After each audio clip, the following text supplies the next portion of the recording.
Ma'asyiral hadirin, para hadirin, para rawuh yang dimuliakan oleh Allah Subhanahu wa taala. Alhamdulillah kembali bertemu di Masjid Al-Hidayah Surabaya.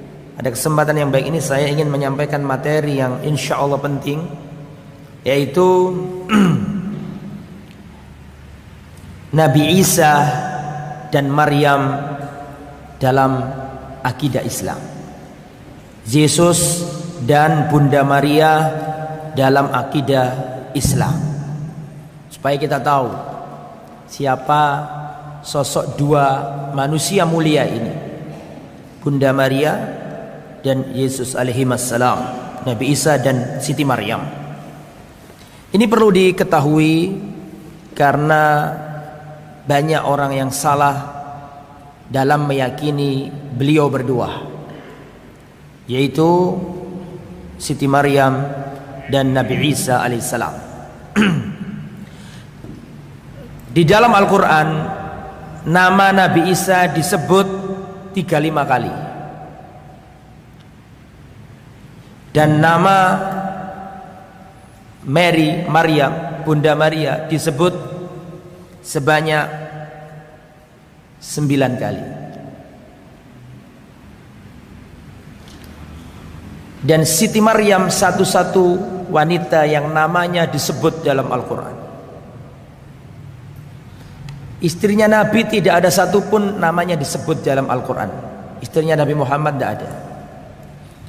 Putri-putrinya Nabi Muhammad tidak ada namanya disebut dalam Al-Quran. Bahkan ketika Allah memuji istrinya Fir'aun pakai kata-kata apa? Imra'atu Fir'aun, istrinya Fir'aun, nggak disebutkan nama.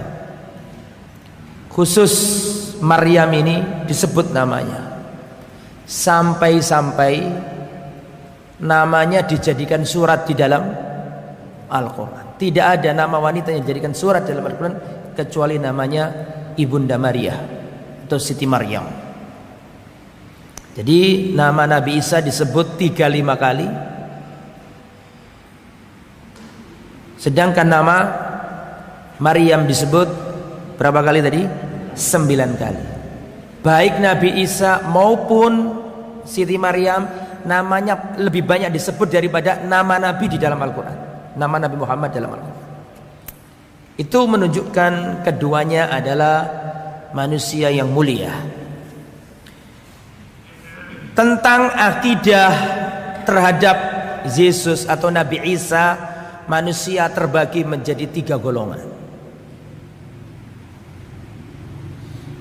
Golongan pertama adalah golongan Yahudi. Wahwa, menurut orang Yahudi, huwa ibnu zina. Menurut orang Yahudi, Nabi Isa itu adalah anak hasil zina. Menurut orang Yahudi, Yesus atau Nabi Isa alaihissalam itu anak hasil zina, menurut pemahaman orang Yahudi.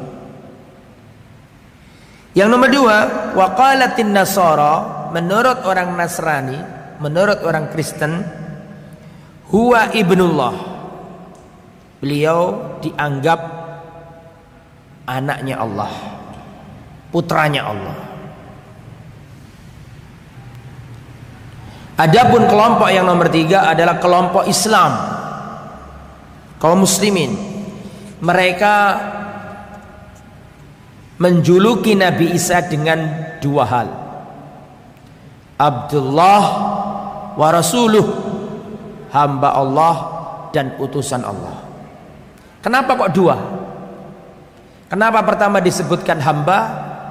Kenapa disebutkan yang kedua Rasul? Disebutkan hamba untuk membantah orang Nasrani yang menganggapnya anak Tuhan. Kenapa disebutkan Rasul? Untuk membantah orang Yahudi yang menganggap beliau adalah anak hasil zina. Luar biasa Islam. Kalau menurut Yahudi, Nabi Isa anak zina. Menurut Nasrani, Nabi Isa putra Tuhan. Menurut umat Islam, Nabi Isa adalah abduhu wa rasuluhu, hamba Allah dan Rasul Allah. Dikatakan hamba Allah untuk membantah orang Nasrani yang telah mengangkatnya jadi anak Tuhan. Disebutkan Rasul Allah untuk membantah orang Yahudi yang menganggapnya anak hasil zina. Jelas sampai sini? Oke. Kemudian ikhwatal iman yang dirahmati oleh Allah, bagaimana Al-Quran menyebut Bunda Maria, Siti Maryam? Pertama, Al-Quran menyebut dan menamai Maryam dengan Siddiqah. Surat Al-Maidah ayat 75. Bagaimana Allah mensifati Bunda Maria? Allah mensifati Bunda Maria dengan julukan yang pertama, Siddiqah. Apa artinya Siddiq? Seperti Abu Bakar As-Siddiq. Kalau As-Siddiq laki-laki, kalau As-Siddiqah apa? Perempuan. Dan Siddiqah, kata-kata Siddiq ini derajat paling tinggi setelah Nabi. Ya, derajat paling tinggi setelah apa? Kenabian adalah As-Siddiq.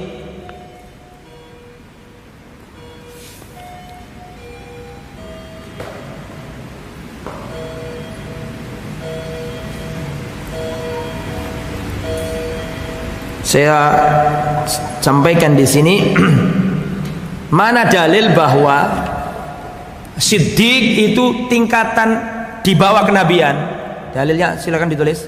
Surat An-Nisa ayat 69. Wa may yuti'illaha, barang siapa yang taat kepada Allah, war rasul, dan barang siapa yang taat kepada Rasul, faulaika ma'alladzina an'amallahu alaihim.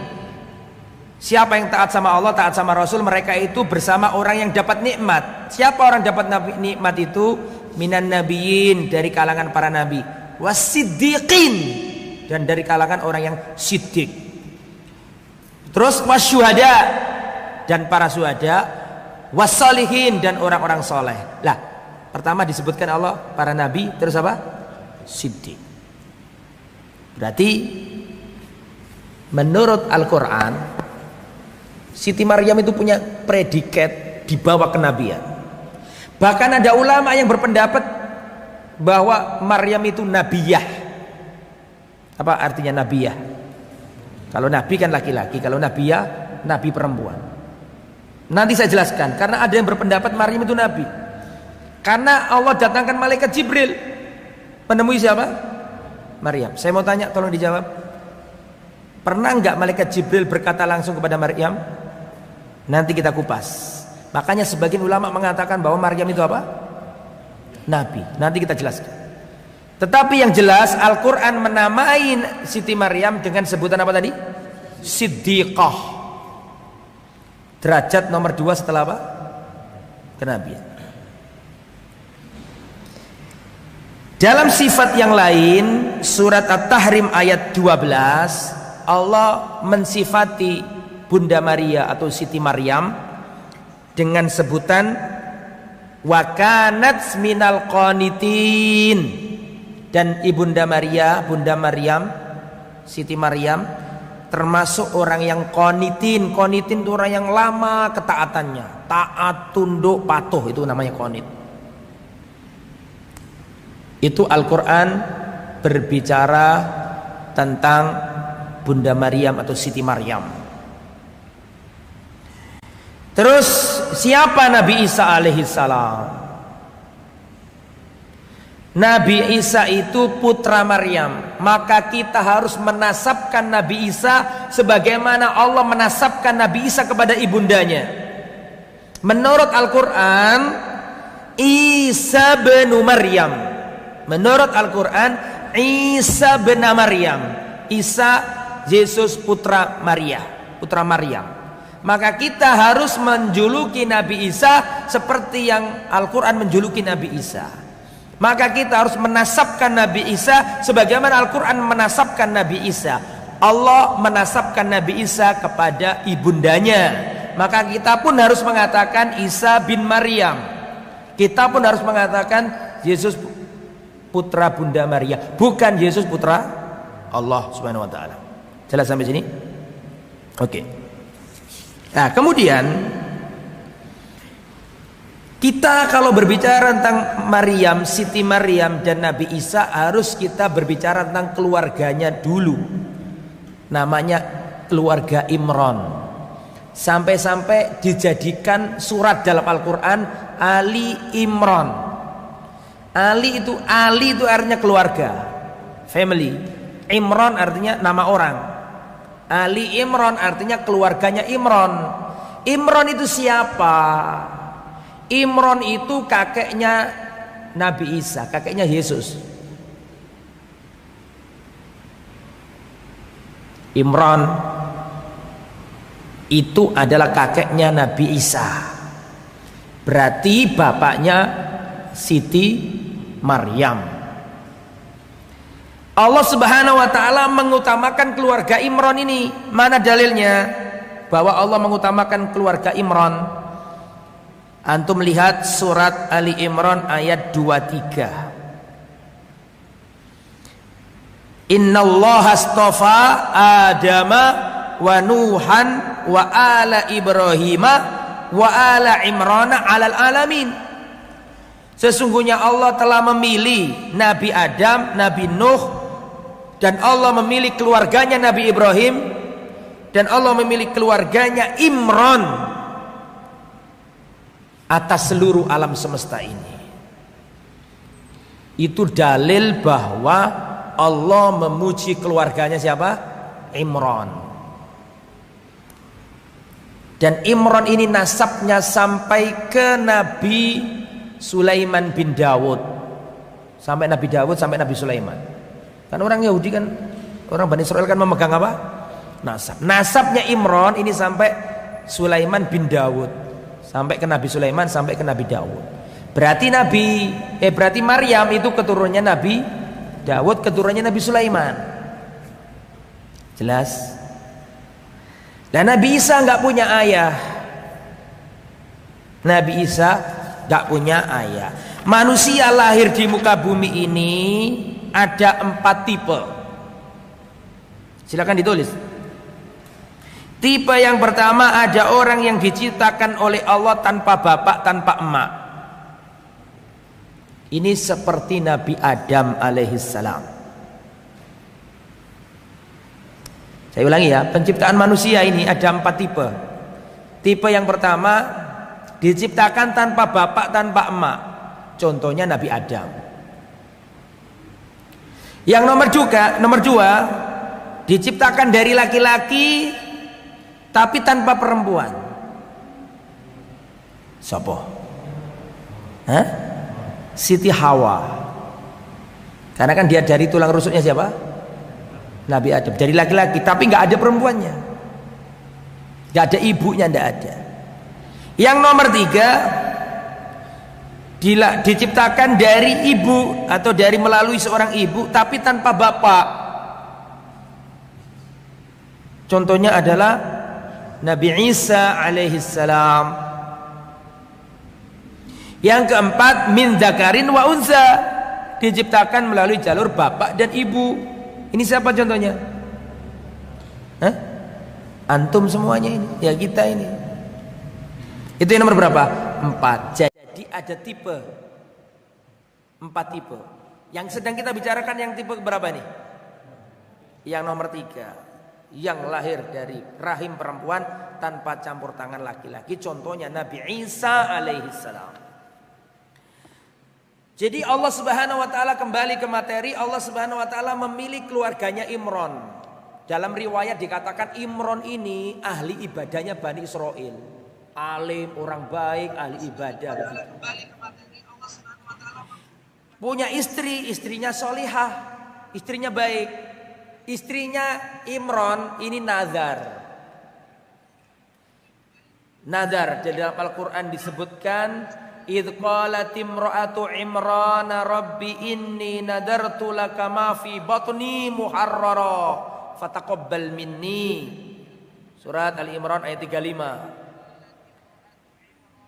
Ibunda Maryam, ibunda Siti Maryam, ibundanya Siti Maryam, berarti istrinya Imran itu berdoa, Dia berkata, ya Allah, aku bernazar kepadamu ya Allah, kalau sampai nanti lahiran anakku laki-laki, maka anakku laki-laki akan menjadi pengabdi di Baitul Maqdis.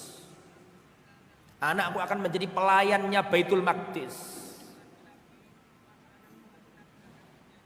Falamma wadu'atha, ketika istrinya Imran ini lahiran, ternyata yang keluar cewek bukan cowok. Padahal pengennya apa? Pengennya cowok. Sedih. Ya, istrinya Imran ini sedih dan mengatakan, Rabbi inni wada'tuha unsa, ya Allah, saya lahiran perempuan ya Allah. Padahal dia sudah berkhidmat, anaknya kalau laki-laki dididik, digenano, jadi pembelanya Masjidil Aqsa, Yerusalem sana. Tapi keluar cewek keluarnya, ya, diberi nama Maryam. Ya, dia sedih, ya Allah, yang keluar kok cewek, kok bukan cowok. Walaysa dzakaru kal unsa, laki-laki itu beda sama perempuan. Itu dalil bahwa laki-laki sama perempuan itu beda. Makanya emansipasi wanita itu keliru. Memang beda laki-laki sama perempuan, jangan disamakan. Gak mungkin kita suruh perempuan nguli bangunan, karena beda. Jangan disamakan laki-laki. Menyamakan sesuatu yang berbeda itu bentuk kedzaliman. Jangan menyamakan sesuatu yang berbeda. Al-Quran mengatakan walaysa dzakaru kal unsa, dan anak laki-laki beda sama anak perempuan. Dia pengennya anak laki-laki. Wa inni sammaituha Maryam, ya Allah, saya kasih nama anakku ini Maryam. Menurut orang Islam Maryam, menurut orang Nasrani apa? Mary. Kalau orang Indonesia nyebutnya apa? Maria. Menurut orang Islam Maryam itu nama, boleh silakan ngasih nama itu. Tapi kalau menurut Al-Quran namanya apa? Maryam. Inni sammaituha Maryam wa inni u'idzuha bika wa dzurriyyataha minasyaitonir rajim. Ya Allah, saya kasih anakku ini nama Maryam dan aku memohonkan perlindungan kepadamu untuk anakku ini ya Allah dan keturunannya dari setan yang terkutuk.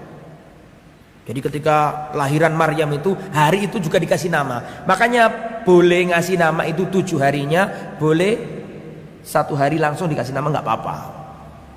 Dikasih nama Maryam, terus dia berdoa, ya Allah, aku memohon perlindungan kepadamu agar setan menjauh dari anakku ini dan dari anak keturunannya. Makanya dalam riwayat Pak, semua bayi lahir dalam keadaan menangis kecuali 2 orang. Saya perhatikan.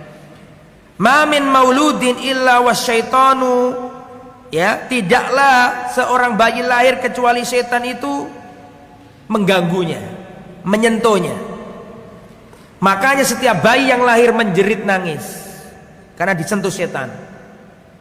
Illa Maryam wabnaha, kecuali Siti Maryam dan Nabi Isa, kecuali Bunda Maria dan Yesus ketika lahir nggak nangis dia. Kenapa kok nggak nangis? Karena kena doanya sang nenek.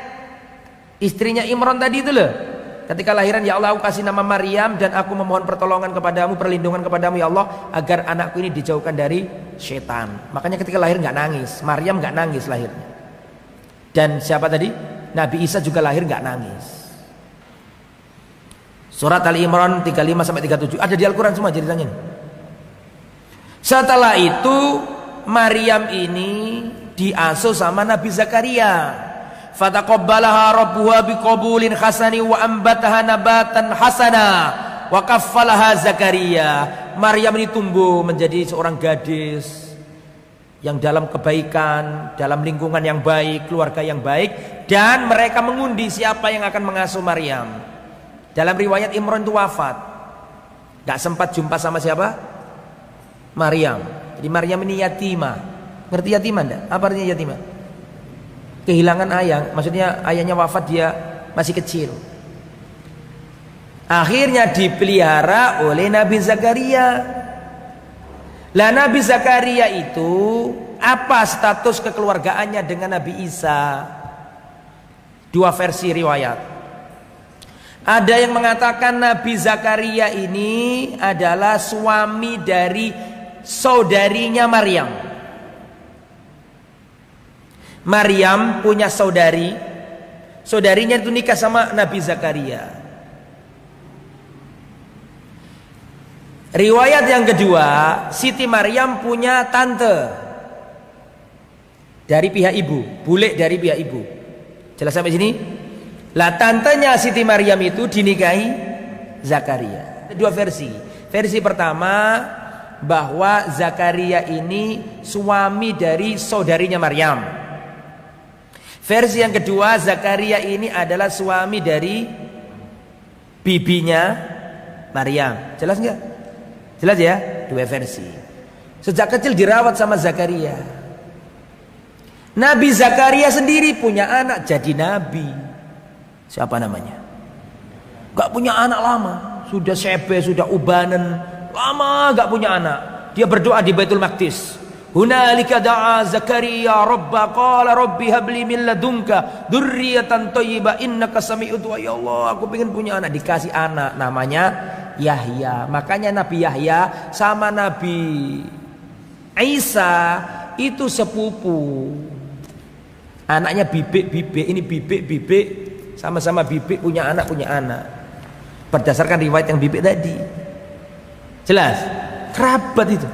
Nabi Yahya sama Nabi Isa itu kerabat. Dan pada waktu itu orang Yahudi memusuhi para nabi. Nanti yang mengejar-ngejar Nabi Isa, pengen nyalip, pengen bunuh Nabi Isa itu Yahudi. Termasuk yang membunuh Nabi Yahya juga Yahudi. Penggal kepalanya Nabi Yahya itu.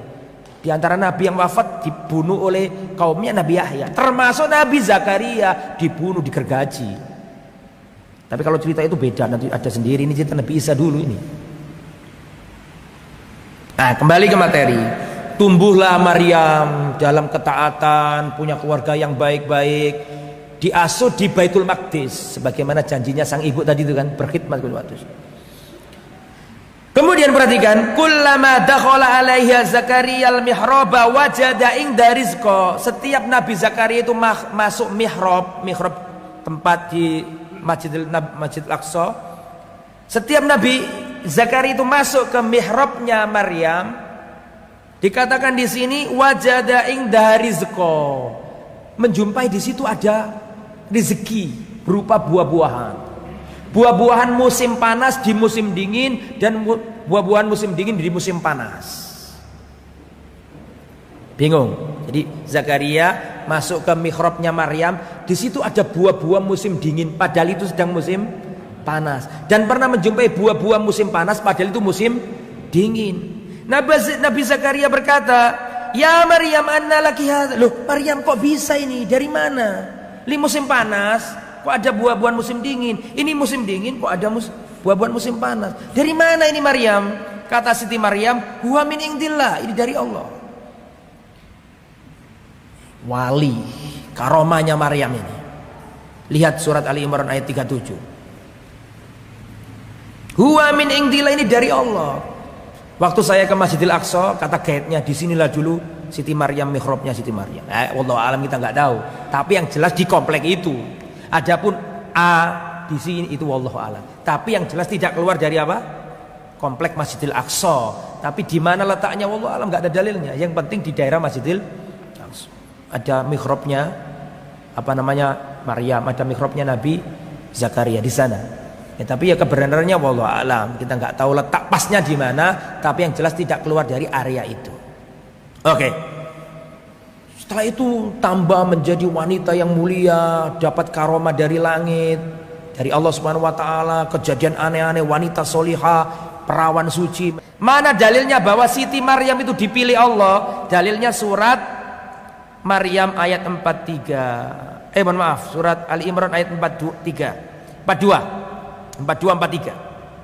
Ali Imran ayat 42-43. Bukti Allah memilih Siti Maryam. Ini Yesus belum lahir, Nabi Isa belum lahir ini. Perhatikan. Wa idz qalatil malaikatu ya Maryamu innallaha astafaki wa tahharaki wastafaki ala nisa'il alamin. Wahai Maryam, malaikat Jibril mendatangi Maryam dan malaikat Jibril berkata kepada Maryam. Atau di sini enggak diterangkan malaikatnya siapa, tapi biasanya malaikat kalau menyampaikan pesannya Allah namanya malaikat siapa? Jibril. Wa idz qalatil malaikatu, ketika malaikat berkata, "Ya Maryam, innallaha astafaki," wahai Maryam, Allah telah memilihmu, mensucikanmu, dan Allah memilihmu dari seluruh wanita di muka bumi. Ya Maryam, yang ngomong siapa? Saya ingin tanya. Yang ngomong siapa ini? Ya Maryam, wahai Maryam, siapa? Malaikat. Bayangkan, manusia ketemu malaikat. Ya Maryam uqnuti li rabbiki wasjudi warka'i ma'ar rakin. Wahai Maryam, taatlah kepada Tuhanmu, sujudlah, rukuklah bersama orang-orang yang ruku. Karena ada ayat inilah sebagian ulama mengatakan bahwa Maryam bukan hanya sekedar siddiqoh, tapi dia adalah nabiyah. Tadi kan saya katakan ada ulama yang menganggap Siti Maryam itu apa? Nabiyah. Nabiyah itu nabi perempuan. Di antara dalil yang dipakai adalah dalil ini. Antum lihat surat apa itu? Surat An-Nisa ayat berapa tadi? Ali Imran ayat 42. Itu yang dijadikan dalil oleh ulama, sebagian ulama, bahwa bahwa Maryam adalah seorang nabi. Tetapi wallahu a'lam bishawab, pendapat yang rajih wallahu a'lam, beliau bukan apa? Nabi, tapi apa? Tadi itu siddiqoh, di bawah apa? Kenabian. Wallahu a'lam, itu yang insyaallah yang lebih tepat, wallahu a'lam. Karena apa? Lihat surat Yusuf ayat 109. Wa ma arsalna min qablika illa rijala, dan tidaklah kami utus sebelum kalian kecuali para lelaki. Berarti rasul dari kalangan lelaki. Sehingga wallahu a'lam, pendapat yang lebih tepat, Siti Maryam itu derajatnya siddiqah. Dan siddiqah tadi menurut surat apa tadi yang saya bacakan ke antum? Surat apa tadi? An-Nisa ayat berapa? 69, bahwa siddiqah adalah derajat setelah kenabian. Oke. Kembali ke materi. Jadi Siti Maryam dipilih Allah. Setelah itu datang lagi malaikat Jibril menyampaikan pesannya Allah. Dalam surat Ali Imran ayat 45, idz qalatil malaikatu ya Maryamu innallaha yubashshiruki bikalimatin minhu ismuhul masihu Isa bin Maryam wajihan fid dunya wal akhirah. Malaikat datang lagi ke Maryam, dan malaikat berkata, wahai Maryam, Allah memberi kabar gembira kepadamu dengan kalimatnya, namanya Isa al-Masih, ya, yang akan ditiupkan ke rahimmu, maksudnya gitu. Dikabari sama Allah.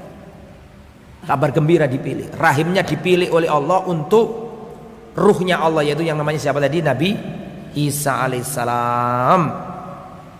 Wa yukallimun nasa fil mahdi wa kahla, dan anakmu nanti akan bisa bicara ketika masih di buayan. Di gendongan itu masih balita bisa ngomong. Akhirnya dalam surat Maryam ayat 47, dalam surat apa ini? Dalam 47, qalat rabbi anna yakunu li walad wa lam yassasni bashar, qala kadzalikillahu yakhluqu ma yasha idza qada amran fa inna ma yaqulu kun fayakun. Maryam berkata, ya Allah, bagaimana aku punya anak? Aku enggak nikah, belum punya suami. Bagaimana aku punya anak? Akhirnya kata malaikat Jibril, kalau Allah berkehendak kun fayakun. Akhirnya Siti Maryam mengandung. Gak punya suami loh itu, ngandung. Tambah besar, semakin kelihatan perutnya ini. Padahal gak ada apa? Suami, gak ada laki-laki yang menyentuhnya. Maka dalam surat Maryam ayat 22, Siti Maryam diceritakan, fahamalathu, maka Siti Maryam mengandung Nabi Isa.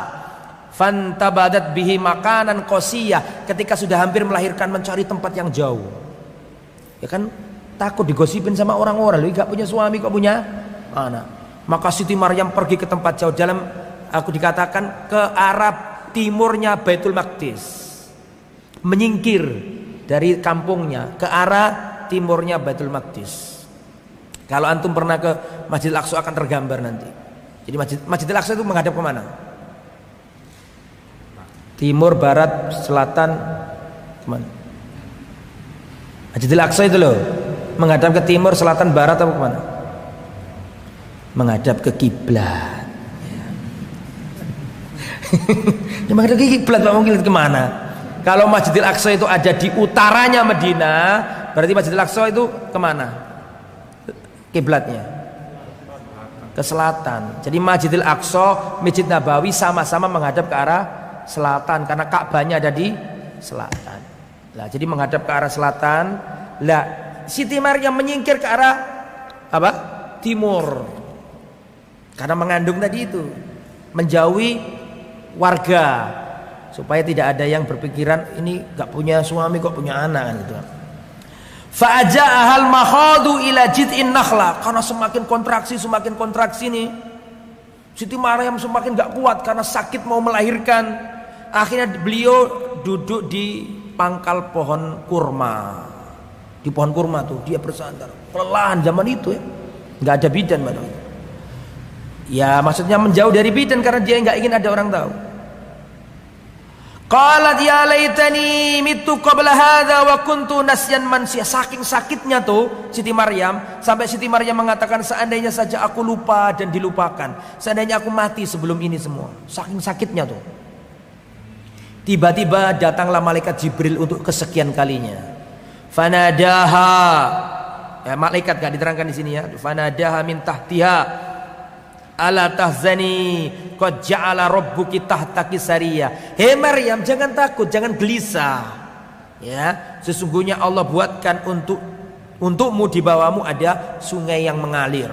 Di waktu itu Siti Maryam ada di bawah pohon kurma, ada sungai di bawahnya itu. Setelah itu dikatakan kepada Siti Maryam, wa huzzi ilaiki bijid'in nakhlati tusaqitu alaiki rutoban janiyah. Hei Maryam, goyangkanlah pangkal pohon kurma itu agar jatuh kepadamu buah kurma yang sudah masak. Kesakitan, kelaparan, mau melahirkan. Akhirnya Allah, makanya ini tadi sekali lagi ya, makanya banyak yang mengatakan atau maaf, sebagian ulama menganggap beliau itu nabi gara-gara ini.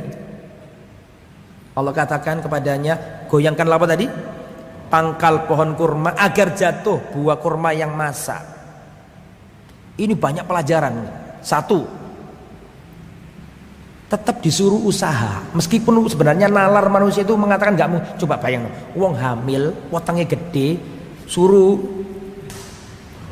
goyang pohon kelapa, mirip pohon kelapa kan, pohon kurma. Masuk akal enggak? Kuat enggak? Tapi itu caranya Allah agar orang itu tidak berpangku tangan, harus berusaha. Nanti baru Allah Subhanahu wa taala ngasih dia, tapi dia tetap harus usaha. Itu juga dalil bahwa wanita yang lagi dalam kondisi ingin melahirkan tuh suruh makan kurma. Itu dalil juga itu. Kalau punya istri yang mau hamil mau lahiran, catatan juga lali. Ya katanya lahiran tuku kurma, gue kanggo jogo-jogo. Karena Nabi Maryam disuruh sama Allah untuk makan kurma itu. Nah, setelah itu apa yang terjadi? Akan jatuh buah kurma yang sudah masak, makanlah. Dan kurma masak, buah kurma masak itu nggak mungkin bulan Desember, nggak mungkin. Kita waktu ke Palestina, dan kebetulan saya ke Palestina itu Desember. Nah Desember itu kalau di Palestina musim dingin. Januari bisa turun salju. Kalau Desember dinginnya luar biasa. Kalau Januari bisa turun salju. Dan itu gak mungkin buah kurma di Palestina itu masak di bulan apa? Matang di bulan Desember, gak mungkin. Makanya banyak ilmuwan Kristen Nasrani yang mengkritik dogma atau doktrin bahwa Nabi Isa itu lahir 25 Desember. Gak masuk akal. Makanya kalau Al-Quran berbicara dengan terang dan jelas, Nabi Isa nggak mungkin lahir pada bulan apa? Desember. Kan Desember di Palestina musim apa? Musim dingin, nggak mungkin ada buah kurma Desember itu. Kalau matang-matangnya buah kurma bulan apa? Negara aja dipikir kan. Bulan apa? Juli, Agustus ya. Wallahu alam, kurang lebih seperti itu. Agustus, September matang-matang, panas begitu loh. Nah kalau sudah Desember sudah musim dingin, sering hujan. Kita berangkat ke masjid itu hujanan kalau Desember itu, dan itu nggak mungkin buah kurma matang. Nah, itu juga dalil wallahu a'lam bahwa Desember ini mereka tidak sedang merayakan kelahiran Nabi Isa. Terus 25 Desember itu apa? Nanti saya jelaskan. Sekarang ini kita ceritakan Nabi Isa dulu. Wa kuli washrobi wa qurri aina, wahai Maryam makanlah minumlah dikasih makan sama Allah kurma, disuruh minum ada air yang mengalir tadi itu. Lah, kemudian Allah pesan kepada Maryam, fa imma taroyinna minal bashari ahadan fakuli inni nadartu lirrahman sauma falan ukallimal yauma insiya. Hei Maryam, kalau nanti kamu ketemu seseorang, sampaikan ke orang itu bahwa kamu itu nadar puasa dan kamu tidak berbicara kepada siapapun. Setelah itu pulang dari mengasingkan diri di sebelah timurnya, di timurnya Masjidil Aqsa, Yerusalem, pulang ke kampungnya membawa Nabi Isa yang masih bayi digendong. Fa'atat bihi qaumaha tahmiluhu, maka Bunda Maryam membawa Nabi Isa digendong dibawa ke kaumnya. Kaumnya melihat, loh, Maryam duwe anak. Akhirnya kaumnya mengatakan, ya Maryam, laqad jiti syai'an fariya. Hei Maryam, kamu telah membawa sesuatu yang aib, jelek, nggak boleh ini. Gimana kamu belum punya suami kok punya anak? Ya ukhta Harun, makana abuki mra'asauin wa makanat ummuki bahiyah. Wahai saudaranya Harun, wahai saudarinya Harun, sesungguhnya bapakmu bukan orang jelek dan ibumu bukan pezina. Kok kamu kok niru siapa kamu ini? Itu orang Yahudi membuat konspirasi. Akhirnya Siti Maryam dituduh apa? Berzina, sedangkan Yesus adalah putra hasil zina. Itu orang Yahudi yang punya pendapat seperti itu. Nah, tadi kan sudah nazar, disuruh Allah jangan ngomong sama siapa. Akhirnya Siti Maryam gak bisa ngebalas. Hei Maryam, kamu ini kan saudaranya Harun. Disebutkan di sini wahai saudarinya Harun. Kenapa kok disebutkan Harun? Apakah itu Nabi Harun? Banyak versi, tapi pendapat yang rajih Harun di sini bukan Nabi Harun, tapi saudarinya Maryam ada yang namanya Harun. Faham? Karena Nabi Harun sama Nabi Isa terpaut jauh, nggak mungkin itu Harun Nabi, itu nggak mungkin. Paham maksudnya ya? Makanya sebagian mengatakan bahwa maksudnya di situ itu adalah banyak versi ya disebutkan, tapi insya Allah pendapat yang rajih Harun itu memang saudaranya siapa? Maryam, karena orang zaman dulu itu menamai anaknya dengan nama para nabi supaya nyontoh gitu loh. Sesungguhnya ayahmu bukan orang jelek, ayahmu baik-baik dan ibumu bukan seorang pezina. Tapi kenapa kamu lakukan ini? Maryam gak jawab, cuma Maryam ngasih isyarat nih ke anaknya, kepada siapa? Isa yang masih bayi. Setelah itulah orang-orang Bani Israel mengatakan, kaifa nukallimu man kana fil mahdi sabiyya? Bagaimana mungkin kami ngomong sama bayi ini? Qala, lah disitulah Nabi Isa ngomong. Bayi bisa ngomong. Qala, maka Nabi Isa yang masih bayi itu baru lahiran, Nabi Isa mengatakan, inni Abdullah, aku ini hambanya Allah. Atani al-kitaba wa ja'alani nabiyya. Surat Maryam ayat 26 sampai 36. Surat Maryam ayat 26 sampai 36. Itu cerita kembalinya Maryam dari, antum tulis Maryam 22 sampai 36. Itu semuanya ceritanya Nabi Isa. Ceritanya Nabi Isa dan Maryam, ayat surat Maryam ayat 22 sampai berapa tadi? 36. Sampai baca sendiri di rumah, itu rangkuman dari kisah itu. Cuma ini kan saya sampaikan persatu-satu. Akhirnya Nabi Isa yang masih bayi ngomong, inni Abdullah ataniyal kitaba wa ja'alani nabiyya. Aku adalah hamba Allah dan Allah memberiku Alkitab, yaitu Injil. Wa ja'alani nabiyya, dan Allah menjadikan aku seorang nabi. Wa ja'alani mubarakan ainama kuntu, dan Allah menjadikan aku adalah orang yang diberkati. Wa ausani bis salati, dan aku diperintahkan untuk salat, zakat dan berbakti kepada orang tuaku. Terus wassalamu alayya yauma wulitu, dan kesejahteraan bagiku ketika aku dilahirkan dan ketika aku mati dan ketika aku dibangkitkan lagi pada hari kiamat. Dzalika Isa bin Maryam, inilah kisahnya Isa bin Maryam. Qaulal haq, ucapan yang benar. Ini yang paling benar versi Islam. Versi Islam. Ah, setelah itu Nabi Isa mulai dilihat sama Bani Israil, ini bayi so ngomong ini. Nah, bayi yang bisa ngomong berapa? Bayi yang bisa ngomong ada berapa? 4 apa 3? Apa saja? Apa? Bayi dalam kisah Juraid, masih ingat? Juraid orang yang soleh itu loh. Terus dipanggil ibunya, sholatku apa ibuku. Dia melanjutkan apa? Sholatnya. Ibunya datang lagi, anaknya sedang sholat. Ya Jureid, wahai anakku Jureid. Jureid bingung, sholatku apa ibuku. Dia memilih apa? Sholatnya. Kepegelen ibunya nih, ini anak sholat terus, dipanggil gak pernah datang. Akhirnya marah ibunya dan ya Allah jangan matikan anakku sampai anakku melihat wajahnya para pelacur pezina. Kena doa ibunya ini Jureid ini. Orang soleh loh badal Jureid itu. Meskipun orang soleh, kalau menyakiti hati ibu tetap jatuh kena doanya ibunya itu. Datang pelacur karena Jureid terkenal seantero Bani Israel, orang soleh, gak ingin dunia, pokoknya ibadat tok sudah, luar biasa ibadahnya. Gak melirik sama wanita nakal, gak pernah. Akhirnya ada seorang pelacur Bani Israel yang terkenal, ya, papan atas. Dia mengatakan ke Bani Israel yang lain, kalian sangat memuji-muji Jureid. Coba saja besok aku datangi dia, supaya kalian tahu orang gak akan mampu bisa menahan diriku. Datang perempuan ini pakai pakaian yang seksi, pakaian bagus, wangi, mempercantik dirinya. Datang ke Jureid, ngerayu Jureid. Tidak bergeming, gak noleh belas. Gagal total wanita ini. Sakit hati.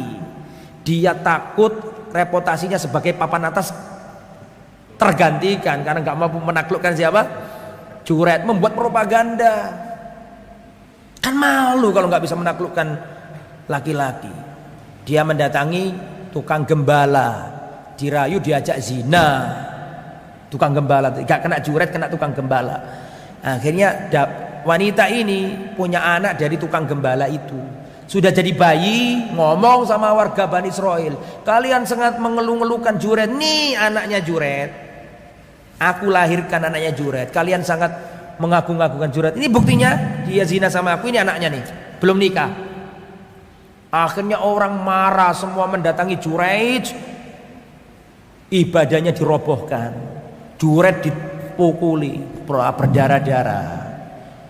Kata Jureid, salahku apa? Kau telah berzina. Lah enggak berzina, tapi kamu berzina, ini buktinya anakmu ini. Akhirnya Jureid mengatakan, mana bocah kecil yang katanya anakku itu, mana bayi itu? Akhirnya Jureid datang ke bayi, diginiin sama Jureid. Man abuka, siapa sesungguhnya bapakmu? Ar-Ra'i, si penggembala. Ngomong dia. Pertanyaan saya, itu berarti Jureid wali apa enggak? Walinya Allah. Orang soleh enggak? Orang soleh. Meskipun demikian, karena dia menyakiti hati ibu, kena tuh doanya ibu. Apalagi kalau enggak pas-pas, kalau orangnya enggak soleh pas-pasan, oh tambah kena. Orang solehnya kayak gini aja kena doanya orang tua kok. Nah itu satu bayi yang bisa ngomong. Yang kedua tadi bayinya Nabi Isa, ya tadi kan jelas dalilnya Nabi Isa bayi ngomong. Yang kedua kisahnya Jureid. Yang ketiga belum. Yang ketiga ada lagi satu hanya. Terus ada seorang perempuan dicambui sama majikannya. Sarokti zanaiti, kamu mencuri, kamu berzina. Perempuan dipukuli sama majikannya. Kamu berzina, kamu mencuri, dipukuli. Terus ibunya ngomong, ya Allah jangan jadikan anakku seperti perempuan itu. Bayinya ninggalkan teteannya, terus lihat ke ibunya, dan bayinya yang kecil ngomong, ya Allah jadikan aku seperti dia. Sebelumnya kebalikannya. Sebelumnya ada orang pakai kereta, pakai kuda gagah perkasa, ya Allah jadikan anakku seperti dia. Si bayi ini meninggalkan susuan ibunya, terus melihat ke ibunya, dan dia ngomong, ya Allah jangan jadikan aku seperti dia. Ketika datang budak dipecuti, dipukuli karena dia zina, dia mencuri, ya Allah jangan jadikan anakku seperti dia. Ya Allah jadikan aku seperti dia. Ibunya heran sama anaknya yang kecil. Kamu itu tak tunggu sing api-api gak gelem malah lele. Diterangkan ternyata orang yang jumawa kaya itu adalah orang yang sombong. Adapun budak ini dia itu nggak mencuri, dituduh mencuri. Dia nggak berzina, dituduh berzina. Itu yang nomor 3. Yang nomor 4 baru bayi ashabul ukhdud. Jadi dulu itu ada di negeri Yaman yang jadi raja kafir. Semua orang disuruh kafir, nyembah dirinya, nggak mau. Akhirnya dibuatkan parit besar, dikasih api yang menyala. Antri, ayo kamu iman gak sama aku? Gak, aku iman sama Allah. Cemplungkan ke api yang menyala-nyala tuh. Antri lagi, iman gak sama aku? Gak, aku iman sama Allah. Cemplungkan ke api yang menyala-nyala, sampai ada seorang wanita bawa bocah kecil yang masih bayi. Ditanya, kamu iman gak sama aku? Enggak, aku iman sama Allah. Kalau gitu kamu harus nyemplung. Akhirnya dia gak tega sama bayinya ini. Ada perasaan kasihan, kalau anakku kebakar gimana ini. Mulai ragu-ragu ini, mau murtad ini. Tiba-tiba anaknya tuh, bayinya itu nolong ibunya. Bayinya ngomong, ya umma isbiri fa innaki alal haq. Wahai ibunda, sabarlah, sungguhnya kamu di atas kebenaran. Akhirnya nyemplung, mati sak bayinya itu. Berarti ada berapa bayi yang bisa ngomong? 4. Nah kok 5? 4. Dalam? Sudah masuk Nabi Isa. Nabi Isa, Juraid, sama orang yang dipukuli, dipecuti tadi itu kan? Yang terakhir apa tadi? Ashabul Ukhdud. Ya, wallahu a'lam. 4. Kembali ke materi, itu terlalu jauh itu sebenarnya. Kembali ke materi. Terus setelah itu Nabi Isa menunjukkan kemujizatan. Semakin hebat, semakin luar biasa kemujizatannya. Apa saja kemujizatannya Nabi Isa? Surat Ali Imran 4151.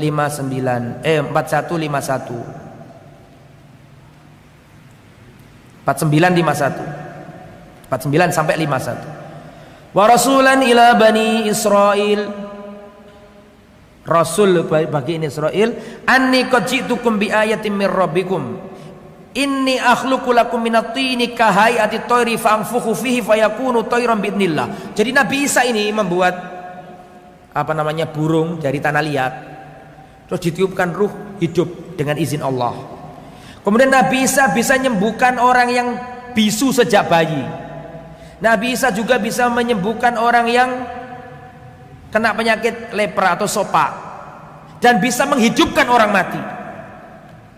Biiznillah, semua itu dengan izin Allah. Wa unabbiukum bima ta'kuluna wa ma tadakhiruna fi buyutikum, dan Nabi Isa bisa menyebutkan makanan apa yang disimpan dan dimakan oleh Bani Israel. Disebutkan kamu punya makanan ini. Singkat kata ada 6 secara umum mukjizat beliau. Yang pertama, beliau bisa ngomong ketika masih bayi. Yang kedua, beliau bisa membuat burung dari tanah liat dan bisa menghidupkannya dengan seizin Allah. Yang ketiga, beliau bisa menyembuhkan orang bisu dengan seizin Allah. Yang nomor 4, beliau bisa menyembuhkan penyakit apa tadi? Sopa, kulit, penyakit kulit itu dengan seizin Allah. Yang nomor 5, beliau bisa menghidupkan orang mati, bayang. Yang nomor 6, beliau bisa mengabarkan makanan apa yang dimakan dan disimpan oleh Bani Israel. Tahu di rumahmu ada apa? Tahu. Ada berapa berarti? Ada 6 kemujizatan Nabi Isa. Perhatikan. Makanya Nabi Isa disebut Al-Masih, Dajjal pun disebut Al-Masih. Cuma Nabi Isa ini Al-Masih yang orisinil, yang asli. Kalau Dajjal itu Al-Masih yang palsu, mirip, bisa menghidupkan orang mati, bisa menyembuhkan penyakit. Paham maksudnya? Tapi itu palsu yang Dajjal. Kalau Nabi Isa yang apa? Yang asli dengan izin Allah Subhanahu wa taala. Oke, kita lanjutkan. Nah, kemudian ikhwatal iman yang dirahmati oleh Allah Subhanahu wa taala.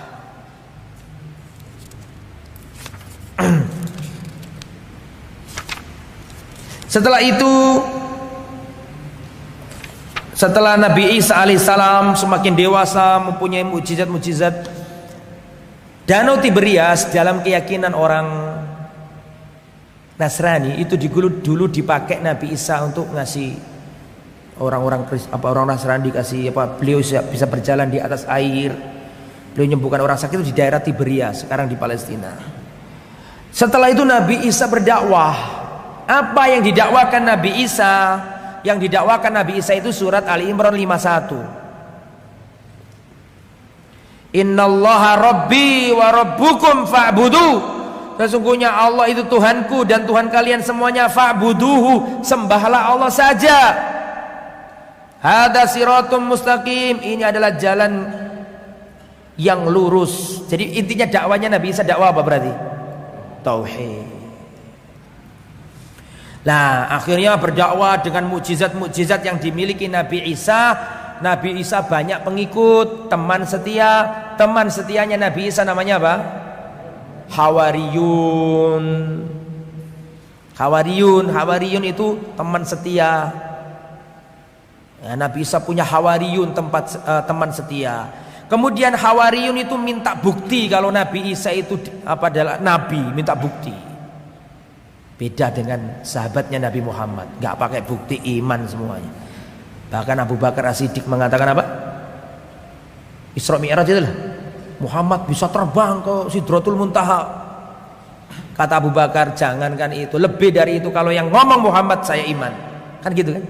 Makanya dijuluki Abu Bakar As-Siddiq. Lah ini beda dengan pengikutnya Nabi Isa, Hawariyun. Meskipun mereka orang-orang baik, gak bisa ngalahkan Abu Bakar As-Siddiq. Makanya pendapat yang rojih, para ulama mengatakan manusia termulia setelah para nabi dan para rasul, Abu Bakar As-Siddiq. Rasul pernah mengatakan dalam riwayat, Allah alam, diriwayatkan Rasul berkata, ma da'autu ahadan ilal Islam illa kanat fi kabwah. Tidak pernah aku ngajak orang masuk Islam kecuali dalam orang itu masih ada keraguan-keraguan. Sebentar, mikir dulu, nanti dulu, tak pikir dulu. Kecuali satu orang, saya ajak langsung masuk Islam. Sopo? Abu Bakar. Makanya dijuluki As-Siddiq, ya, yang membenarkan. Akhirnya Khawari ini minta bukti, diterangkan dalam surat Al-Maidah ayat 112 sampai 115. Apa artinya Al-Maidah? Al-Maidah itu jamuan. Makanya antum kalau lihat istilah-istilah gereja kan ada jamuan apa namanya itu? Zaman suci itu, itu kisahnya Nabi Isa sama Hawariyun, teman-temannya Nabi Isa itu. Jadi ceritanya begini. Perhatikan surat Al-Maidah ayat 112 sampai 115. Idh qala al-hawariyuna ya Isa bin Maryam hal yastati'u rabbuka an yunazzila alaina ma'idatan minas sama. Hawariyun, teman-temannya Nabi Isa, murid-muridnya Nabi Isa berkata, wahai Yesus, Nabi Isa bin Maryam. Mereka mengatakan, wahai Isa bin Maryam, wahai Yesus bin Maryam, hal yastati'u rabbuka an yunazzila alaina ma'idatan minas sama. Apakah Tuhanmu bisa menurunkan kepada kami jamuan makanan? Nabi Isa heran, kok minta gitu itu loh. Akhirnya Nabi Isa berkata, qalat taqullaha in kuntum mu'minin. Bertakwalah kepada Allah kalau kamu beriman. Gak layak kamu minta kayak gitu itu.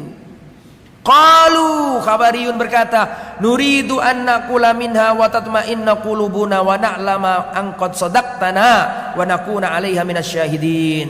Mereka berkata, kami ingin makan dan agar hati kami itu tenang dan kami semakin yakin kalau kamu itu benar dan kami menjadi saksi. Beda enggak dengan sahabatnya Nabi Muhammad? Meskipun Hawariyun dipuji Allah, meskipun Hawariyun orangnya baik-baik, tapi untuk ngalahkan sahabatnya Nabi Muhammad gak bisa. Was-sabiquna al-awwalun minal muhajirin wal ansar walladzina tabauhum bi ihsan radhiyallahu anhum wa radu'an. Dan orang-orang yang pertama kali masuk Islam dari kalangan muhajirin dan ansar dan orang yang mengikuti mereka dengan baik, radhiyallahu anhum, stempel sama Allah, radhiyallahu anhum, Allah ridho kepada mereka. Surat apa itu? At-Taubah ayat 100. Allah memuji para sahabat Nabi. Bahkan pujian Allah kepada para sahabat Nabi sudah dicantumkan dalam kitab Taurat, sudah dicantumkan dalam kitab Injil. Pernah dengar enggak? Muhammadun Rasulullah walladzina ma'ahu asyidda'u 'alal kufar ruhama'u bainahum. Perumpamaan orang-orang yang bersama Muhammad itu orang yang apa? Tegas kepada orang kafir, penyayang kepada sesama muslim. Dalam wajah-wajah orang suka ruku, suka sujud. Dalam wajah-wajah mereka ada tanda sujud. Tanda sujud maksudnya ketaatan, bukan berarti apa jenis ini. Itu jangan salah paham ya. Itulah perumpamaan mereka dalam kitab Taurat. Adapun perumpamaan sahabat Nabi dalam kitab Injil seperti tunas yang tumbuh gede, batangnya kokoh. Jadi kehebatan sahabat Nabi sudah dijelaskan dalam kitab Taurat, sudah dijelaskan dalam kitab apa? Injil. Makanya meskipun Hawariyun ini dipuji Allah, terturunkan jamuan itu kepada kalian. Famay ya'fur, tapi barang siapa kafir sesudah itu, fa inni u'adzibuhu adzaban la u'adzibuhu ahadan minal alamin. Oke, saya turunkan. Tapi kalau ada yang kafir setelah itu, akan saya adab dengan adab yang pedih. Enggak ada sahabatnya Nabi Muhammad datang ke Nabi minta kayak gitu-gitu. Ya, oke. Setelah itu orang Yahudi melihat banyak pengikutnya. Isa inilah orang Yahudi itu kebiasaannya membunuh para nabi. Di antara nabi yang dibunuh oleh orang Yahudi ya Nabi Zakaria sama Nabi Yahya. Anak bapak sama-sama dibunuh sama orang-orang Yahudi. Kan ada ayatnya yaqtulunal anbiya, orang Yahudi itu suka membunuh para nabi. Bahkan nabi sendiri hampir dibunuh. Nabi Muhammad loh. Nah, saya kasih dalil bahwa orang Yahudi itu pengen bunuh nabi. Pertama, nabi belum jadi nabi. Nabi masih umur kurang lebih 12 tahun ikut Abu Thalib dagang ke negeri Syam. Masih ingat gak? Di tengah perjalanan ketemu pendeta, namanya pendeta apa itu? Ayo, yang biasanya ikut Sirah Nabawi. Nabi umur 12 tahun diajak pamannya Abu Thalib dagang. Sampai perjalanan dari Mekah, Madinah terus menjelang Syam ada kota namanya Busra, bukan Basra, Busra. Di tempat itu ketemu sama pendeta namanya ya Allah, nemen awakmu kabeh iki. Sapa jenenge? Pendeta namanya Bahira. Oh iya bener ya? Muka aru ngomong iya. Bahira jenenge. Bahira ini dari jauh ini baca Injil, baca Taurat. Pendeta itu. Kok ada anak kecil aneh ini? Ada cirinya aneh, sifatnya aneh, ada keadaan alam yang aneh sama dalam kitab Injil. Jadi ini bukan anak kecil sembarangan ini. Akhirnya apa yang terjadi ya jamaah? Akhirnya Bahira membuat jamuan makanan. Setelah jamuan itu selesai, dia ngomong sama kafilah dagang Arab ini, orang-orang Arab sini monggo silakan makan semuanya. Baru kali ini nih pendeta ini jamu orang Arab kan lalu lalang dagang kan, diundang semuanya. Rasulullah masih kecil pada waktu itu, masih 12 tahun, SD kelas 6. Kalau zaman sekarang maksudnya, betul nggak? SD kelas 6 kurang lebih menjelang SMP itu. Masuk semuanya dijamu sama pendeta ini, Bahira ini. Ya, Bahira namanya kan. Makan semua, dilihat sama Bahira loh. Di arek cilik mah kok gak ono. Kok gak ada? Orang-orang Arab, suruh masuk semuanya, jangan ditinggal. Siapa yang belum datang? Hanya orang Arab lihat satu siapa yang sudah masuk semuanya. Lah, mesti ada yang ketinggalan. Coba dicek lagi siapa yang belum ada. Oh iya, ada bocah kecil di luar. Memang sengaja gak boleh masuk. Suruh jaga dagangan. Nabi Muhammad itu. Jarine sok Bahira, aku iki gawe panganan akeh kanggo arek cilik iki tambah awakmu gak gelem mlebokno. Bang sini dimasukkan. Makan Rasulullah makan, orang-orang makan, dilihatin sama Bahira bocah kecil ini, disedik-sedikno begini nih.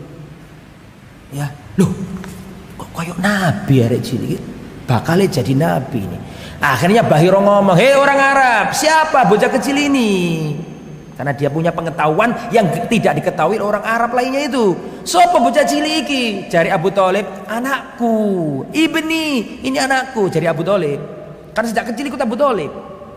Ini anakku. Kata Bahira, gak mungkin kamu bapaknya. Dan gak mungkin dia punya bapak. Loh, kok ero awakmu? Iya, guru. Kok tahu? Iya. Dan gak mungkin kamu bapaknya. Dan gak mungkin dia punya bapak. Dia anak yatim. Loh, iya betul. Akhirnya apa kata siapa tadi? Pendeta Abu Thalib, segera kamu bawa bocah kecil ini balik ke Mekah. Jangan dibawa ke Syam. Saya khawatir kalau bocah kecil ini diketahui oleh orang Yahudi, dibunuh Yahudi. Paham gak maksud saya ngomong ini? Berarti orang Yahudi itu ngerti gak? Ngerti. Termasuk Nabi Isa ini ditarget sama orang Yahudi. Makanya dalam akidah orang Yahudi itu gak ada nasih mansuh. Karena kalau dalam syariatnya orang Yahudi nggak ada nasih mansuh. Kalau ada nasih mansuh berarti kemungkinan besar Yahudi dimansuh sama Nasrani. Mereka nggak mau. Paham nggak maksudnya? Ngerti nasih mansuh? Dihapus diganti itu nggak mau. Kalau seandainya nasih mansuh ada berarti Yahudi akan digeser menjadi apa? Nasrani. Makanya Nabi Isa ditarget. Orang-orang Yahudi mendatangi penguasa Romawi pada waktu itu, gimana caranya agar Nabi Isa dikejar-kejar. Singkat cerita, pada waktu itu Nabi Isa bersama itu tadi siapa? Hawariyun, murid-muridnya tuh. Datang pasukan kerajaan yang diprovokasi, orang-orang Yahudi datang mencari Nabi Isa. Nah, disitulah Nabi Isa, disitulah akhirnya diserupakan. Ada orang yang diserupakan Nabi Isa. Nabi Isanya diangkat Allah ke langit. Perhatikan. Wa qaulihim inna, surat An-Nisa 158. Wa qaulihim inna qatalnal Masiha Isa bin Maryam Rasulullah wa ma qataluhu wa ma salabuhu walakin subbiha lahum. Orang-orang Yahudi itu mengatakan kami berhasil membunuh Isa, Yesus. Kata Allah, wa ma qataluhu, padahal mereka enggak bunuh Nabi Isa. Wa ma salabuhu, padahal mereka enggak berhasil menyalib Nabi Isa. Walakin syubbiha lahum, tetapi ada yang diserupakan dengan Nabi Isa. Nah, pertanyaannya siapa yang diserupakan Nabi Isa itu? Ada yang bisa jawab? Siapa yang diserupakan dengan Nabi Isa itu siapa? Judas. Sopo Judas itu? Namanya. Jazakallah khair. Ada 3 riwayat, Pak. Ada 3 riwayat. Siapakah sebenarnya yang disalib itu, siapa sebenarnya? Riwayat pertama, yang disalib itu adalah tentara kerajaan itu sendiri. Waktu dia ngejar-ngejar masuk mencari Nabi Isa diangkat Allah ke langit. Lah tentara ini diserupakan Allah dengan Nabi Isa. Ini pendapat pertama. Maka datang temannya yang belakangan nangkep tentara ini. Faham maksudnya enggak? Karena wajahnya sudah dirupakan dengan Nabi Isa. Terus dia berkata, ana sohibukum, aku ini temanmu, jangan ditangkap, aku ini temanmu. Tapi wajahnya sudah berubah jadi wajahnya Nabi Isa. Mereka mengatakan, na'am anta sohibuna, memang benar kamu temanku. Dipegang sama tentara, disalib, dibunuh. Itu versi pertama. Versi yang kedua, yang disalib adalah salah satu muridnya Yesus atau Nabi Isa yang khianat. Antum kalau mau membahas panjang lebar, beli buku ini, Fabihudahu Muqtadi, dikarang oleh Syekh Utsman bin Muhammad Al-Khamis. Ini sama dengan pengarang kitab Hikbah Minat Tarikh. Pernah dengar kitab Hikbah Minat Tarikh? Dan Sirah Sahabat Nabi itu loh yang sering saya sampaikan. Tapi ini yang Sirah Nabawi. Nah, beliau riwayat pertama itu tentara yang kedua yang disalib adalah, yang diserupakan adalah muridnya Nabi Isa yang khianat. Dia ini main mata sama tentara. Ikut pertemuan, tapi dia membocorkan rahasia, nanti akan ketemu pertemuan Isa, Yesus sama murid-muridnya, ketemu di tempat ini, siap-siaplah menyerang. Maka Nabi Isa berkata kepada murid-muridnya, termasuk yang berkhianat itu, Nabi Isa mengatakan, ahadukum yahunani, ahadukum yahunani, atau yahununi, di antara kalian ini ada yang khianat kepada aku. Wa huwa Yahuda, namanya Yahuda.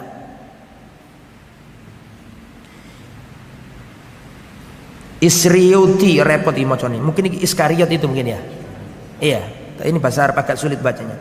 Yahuda Iskariot. Ada yang mengatakan Judas Iskariot gitu ya. Kalau versi Arabnya Yahuda Al-Iskhiriyuti gitu. Mungkin maksudnya Iskariot itu. Yang terkenal kan itu ya, Judas Iskariot itu. Maka itulah yang diserupakan Allah, yang khianat itu. Maka dia ditangkap, dia yang disalib, dia yang dibunuh. Versi yang ketiga, lah yang ketiga ini seingat saya, yang ketiga ini yang seingat saya wallahu alam, yang dirojekan Ibnu Abbas. Yang ketiga ini, yang diserupakan adalah teman setianya Nabi Isa. Nabi Isa berkata, pada waktu itu Nabi Isa dikepung sama murid-muridnya. Terus Nabi Isa ngomong kepada murid-muridnya, ayyukum yatabarra fayulqiyallahu syabah alaihi fayuqtal fayakunu fi darajati fil jannah. Sesungguhnya siapakah di antara kalian wahai murid-muridku yang bersedia ya Allah serupakan dengan diriku dan nanti dia terbunuh dan dia bersamaku di surga. Maka ada seorang muridnya Nabi Isa yang paling kecil. Saya nggak mengatakan anak kecil, yang saya katakan yang paling kecil. Artinya ya paling muda gitu loh. Dia mengatakan saya mau. Akhirnya anta sahibi, kola temanku. Akhirnya diserupakan wajahnya oleh Allah dengan Nabi Isa. Terus Nabi Isa ditarik ke atas melalui lubang yang ada di tembok. Wah, itu kuasanya Allah itu. Nabi Isa diangkat naik, pasukannya datang, yang diserupakan ditangkap, dia yang disalib, dia yang dibunuh. Ada 3 apa? 3 versi menurut Islam. Versi pertama yang disalib adalah tentaranya mereka sendiri. Yang kedua murid yang khianat. Siapa tadi namanya? Judas Iskariot, atau versi Arabnya tadi Yahuda al-Iskhiryuti. Iskariot itu kayaknya. Terus yang nomor berapa? 3, Nabi yang diserupakan dengan Nabi Isa adalah siapa? Muridnya yang setia, yang bersedia. Oke. Nabi Isa diangkat ke langit, tapi Nabi Isa belum wafat. Saya ini belum cerita turunnya Nabi Isa, panjang lagi tuh. Nabi Isa turun kapan, gimana turunnya? Oh, panjang. Adanya jam berapa? 11.27. Masih berapa menit? Cukup ya, cukup panjang ya. Kita lanjutkan aja. Gak pakai pertanyaan, gak apa-apa kan? Wa idh qala Allah ya Isa inni mutawaffika wa rafi'uka ilayya, wahai Musa, wahai Isa, aku mematikanmu, aku mewafatkanmu, dan aku mengangkat dirimu ke langit. Lah kata-kata wafat ini apakah artinya dimatikan? Wafat di sini itu artinya bukan dimatikan, karena Nabi Isa sampai sekarang belum mati. Tapi di antara makna wafat, saya ulangi, di antara makna wafat itu artinya ditidurkan. Jadi kalau versi Al-Quran tadi kan, ini mutawaffika wahai Isa, aku wafatkan dirimu dan aku angkat dirimu. Tapi kata-kata mutawaffika, saya wafatkan, belum tentu artinya mati. Kenapa? Karena dalam ayat yang lain Allah memakai kata-kata mutawaffika, aku wafatkan kamu, tapi maksudnya adalah tidurkan. Di antara dalil, siapa yang hafal di sini doa bangun tidur? Sebut. Oh, sukono sing iso dongon sampean kene tangi maca apa? Alhamdulillahilladzi ahyana ba'dama amatana. Segala puji bagi Allah yang telah menghidupkan aku kembali setelah mematikan. Jadi kata-kata itu bisa artinya apa? Menidur. Bisa dipahami? Dongane nek mari tangi lho, Pak. Alhamdulillahilladzi ahyana ba'dama amatana wa ilaihi nusur. Alhamdulillah segala puji bagi Allah yang telah menghidupkan aku kembali setelah mematikan aku. Itu dalil pertama, bahwa tidak selamanya itu artinya apa? Mati. Dalil yang kedua, antum buka surat Al-An'am ayat 60. Surat Al-An'am ayat 60. Salah satu di antara antum, saya pengen buka HP-nya dan melihat terjemahnya. Saya pengen dengar dari antum. Siapa orang? Surat Al-An'am ayat 6. Surat Al-An'am ayat 60. Baca ayatnya, baca terjemahnya. Monggo Mas, sudah ketemu? Yang sudah ketemu siapa? Saya sudah ada ini, tapi saya pengen dari antum. Ada? Tolong dibaca Mas, Arabnya dulu, terus setelah itu terjemahnya. Yang keras.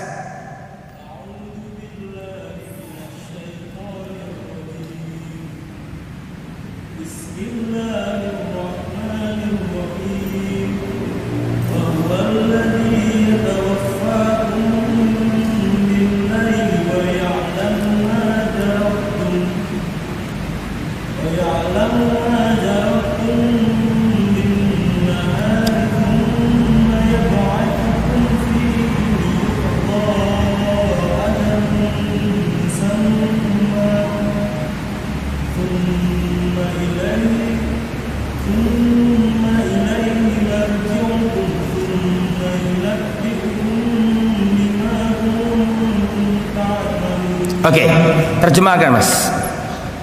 Dan dialah yang menidurkan kamu. Diartikan apa? Diartikan apa itu? Menidurkan. Padahal kalau jenengan ngerti bahasa Arab, saya baca ayatnya ya. Wa huwallazi yatawaffakum, wafat, yatawaffakum. Allah lah yang telah mewafatkan kalian di malam hari. Perhatikan, Allah lah yang telah mewafatkan kalian di malam hari. Berarti Allah menyampaikan bahwa di malam hari Allah menidurkan hamba-hambanya, tapi pakai lafaz apa? Wafat. Jelas ya? Nah, jadi itu dalil bahwa maksud aku matikan kamu dan aku angkat kamu ke langit, maksudnya bukan diapakan? Dimatikan, tapi diapakan tadi? Tidurkan Allah, terus diangkat. Jadi jazakallahu khair. Jadi dalil yang rajih, Nabi Isa tidak diwafatkan Allah. Nabi Isa sampai detik ini masih hidup. Tapi bagaimana ilmunya hanya Allah yang tahu di sisi Allah. Dan nanti Nabi Isa akan turun. Nah, sekarang kita cerita turunnya Nabi Isa ini. Padahal biasanya itu turunnya Nabi Isa itu satu pertemuan biasanya. Ini baru seperempat terakhir nih. Saya terangkan dengan sekilas saja ya. Setelah itu setelah Nabi Isa diangkat, murid-muridnya ini berselisih tadi itu. Sebenarnya siapa yang diangkat itu siapa? Ada 3 pendapat Pak. Di kalangan Kristen ada 3 pendapat. Ini disebutkan, sebentar ya. Sebentar. Sudah saya tandai kemarin kok hilang dari pantauan ternyata. Ada 3 pendapat tentang terus siapa yang diangkat dan bersama kita selama ini. Ya, ada 3 pendapat. Nah, pendapat yang pertama ada istilahnya, pendapat ini ada golongan, ada namanya sebenarnya. Tapi saya lupa nama-nama golongan itu. Golongan yang pertama itu yang meyakini berarti yang selama ini kita temani itu yaitu Allah itu sendiri. Paham? Ini adalah sekte Kristen yang mengatakan Isa adalah Allah, bukan sekedar apa? Anaknya Allah. Itu yang pertama.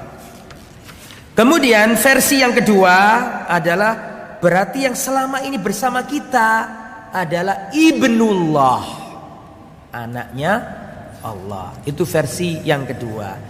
Adapun versi yang ketiga adalah versi, ya ini ketemu nih. Versi antum tulis ya, ada 3 versi di kalangan orang-orang itu meyakini Nabi Isa. Yang pertama yang meyakini bahwa Nabi Isa adalah Allah itu sendiri. Ini namanya sekte Yakubiyah.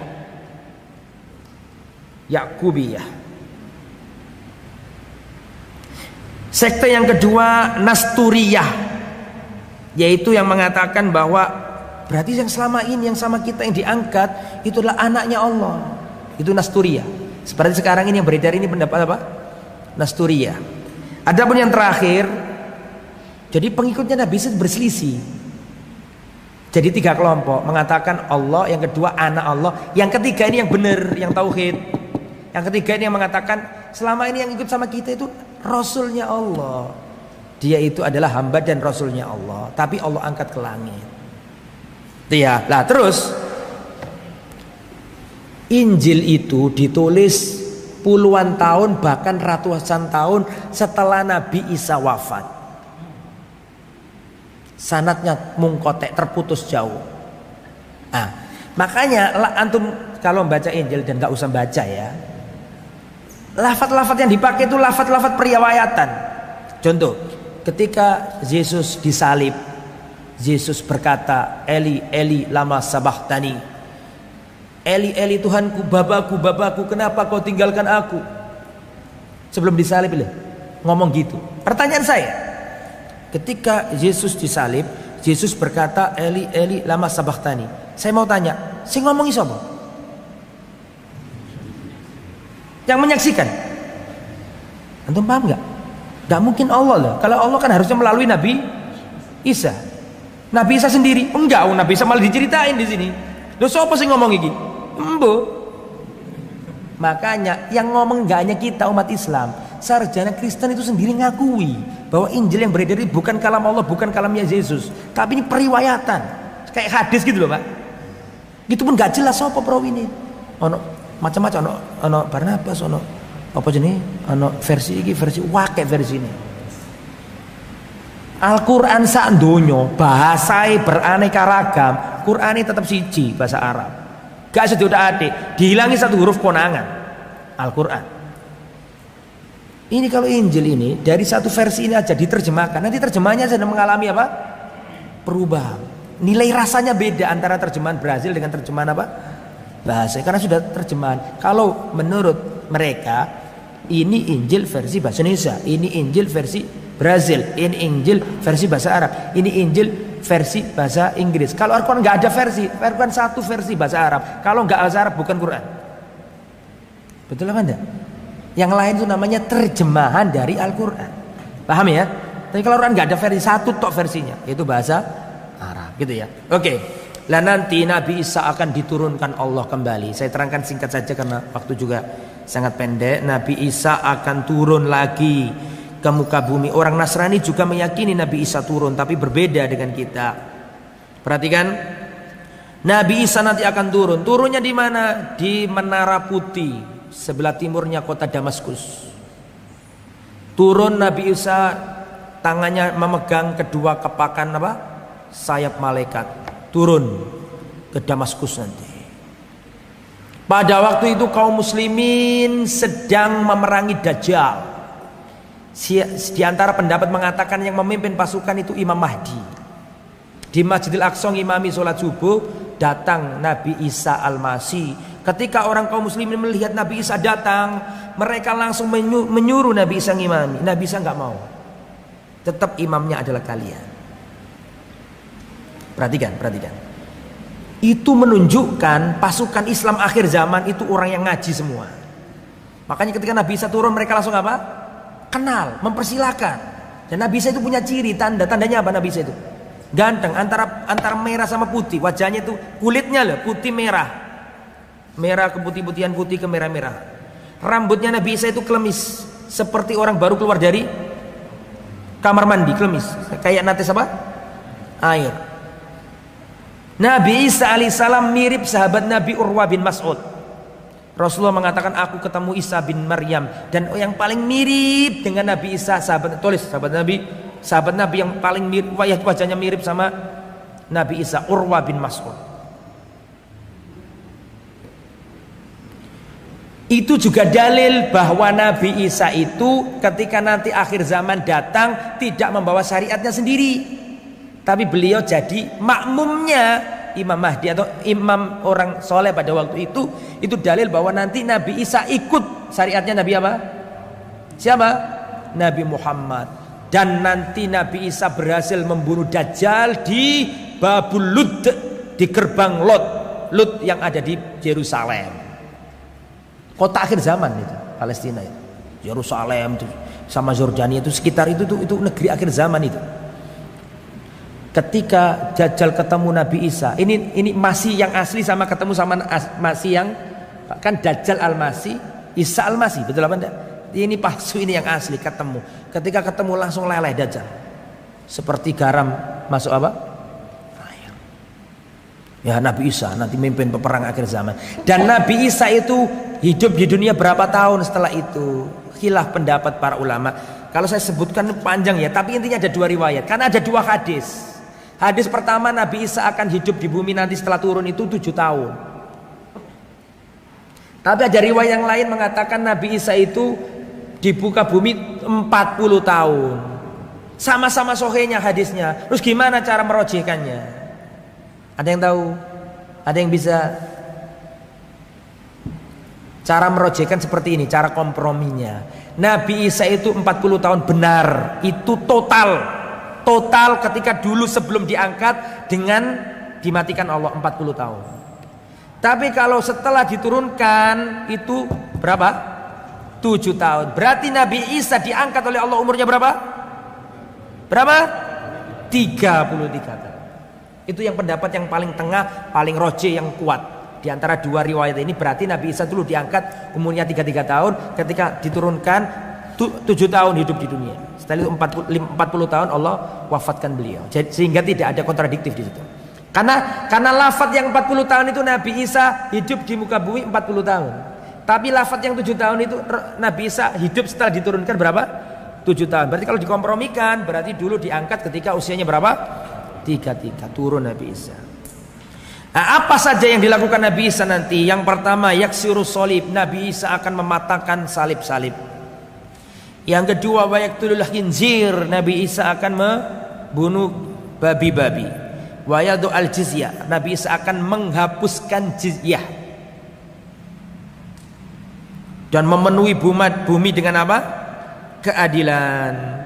Ya, Nabi Isa akan memenuhi bumi dengan keadilan.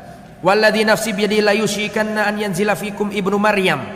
Hampir-hampir akan Allah turunkan Maryam, Isa bin Maryam, hakaman wa adlan, menjadi pemimpin yang adil akhir zaman. Makanya saya mau tanya, tolong dijawab. Nabi Muhammad pernah ketemu Nabi Isa benda? Ketika apa? Ketika Isra Mi'raj.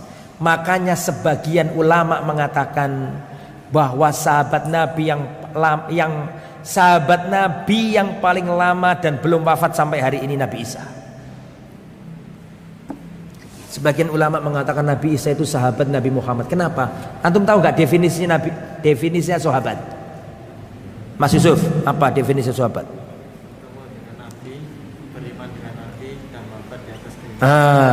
Seorang itu dikatakan yang pertama man lakian Nabi, ya pernah bertemu Nabi. Saya tanya, Nabi Isa bertemu Nabi enggak? Nah, bertemu apa enggak? Syarat yang kedua, mukminan bi, beriman sama Nabi. Nabi Isa beriman enggak sama Nabi? Beriman, di antara dalilnya akhir zaman itu beliau jadi imam, enggak mau kan? Beliau diimami oleh oleh orang pada waktu itu. Sebagian mengatakan Imam Mahdi itu. Berarti ikut syariatnya Nabi Muhammad. Wa mata 'alal iman, dan wafat di atas keimanannya kepada Nabi. Jadi 3 syarat ini dalil orang itu jadi nabi, jadi sahabat Nabi. Sehingga sebagian ulama berpendapat bahwa Nabi Isa itu sahabat Nabi yang belum wafat, yang paling wafatnya paling lama nanti. Paham sisi pendalilannya? Nah, seperti itu ya. Itu sekilas tentang Nabi Isa. Jadi keyakinan kita Nabi Isa adalah hamba Allah dan Rasul Allah. Dikatakan hamba Allah untuk membantah orang Nasrani yang mengangkatnya sebagai anak Tuhan. Dikatakan Rasul untuk membantah orang Yahudi yang mengatakan bahwa beliau adalah anak zina. Islam tengah-tengah. Itu ya. Wallahu a'lam bishawab, semoga bermanfaat. Mohon maaf atas segala kekurangan dan kekhilafan. Subhanakallahumma bihamdika asyhadu an la ilaha illa anta astaghfiruka wa atubu ilaik. Wassalamualaikum warahmatullahi wabarakatuh.